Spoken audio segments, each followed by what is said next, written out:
நம்ம ஹோமில் ஓடிக்கிட்டு இருந்த போர்வெல் மோட்ரு ப்ராப்ளம் ஆயிடுச்சு. இப்போ முந்தானத்து பெஞ்ச மழையில் பவர் அதிகமாக வந்ததில் மோட்ரு சுத்தமாக காலி ஆயிடுச்சு. இப்போ நம்ம ஹோமுக்கு புது நீர்மூழ்கி மோட்ரு ஒன்று வாங்கியிருக்கோம். வாங்கி இதில் என்ன 2 ஜாயிண்டாக இருக்குமா? இப்போ அந்த மோட்ரு ரெடியாக ஒரு வாரம் ஆகுன்றனால புதுசாகவே வாங்கிட்டு வந்து ஃபிட் பண்ணலான்னு பிளான் பண்ணியிருக்கேன். தண்ணி இல்லாமல் நம்மளால் ஒன்றா ஃபிட் பண்ண முடியாது. ஹோமில் உள்ள எல்லாத்துக்குமே ரொம்ப சிரமமாகி போயிடும். அதனால் நைட்டோடு நைட்டாக வாங்கிட்டு வந்து எலக்ட்ரிஷியனை கூப்பிட்டு வந்துட்டு ஃபிட் பண்ணிட்டோம்.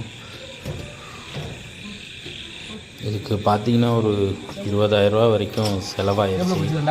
நண்பர்கள் யாரும் முடிஞ்சால் கொஞ்சம் சப்போர்ட் பண்ணுங்கள். இந்த நேரத்தில் மிகவும் உதவியாக இருக்கும். ரொம்ப நன்றி. ஒன்று ஒன்றா ஒட்டிங்கன்னா ஒட்ட முடியாது ராஜா.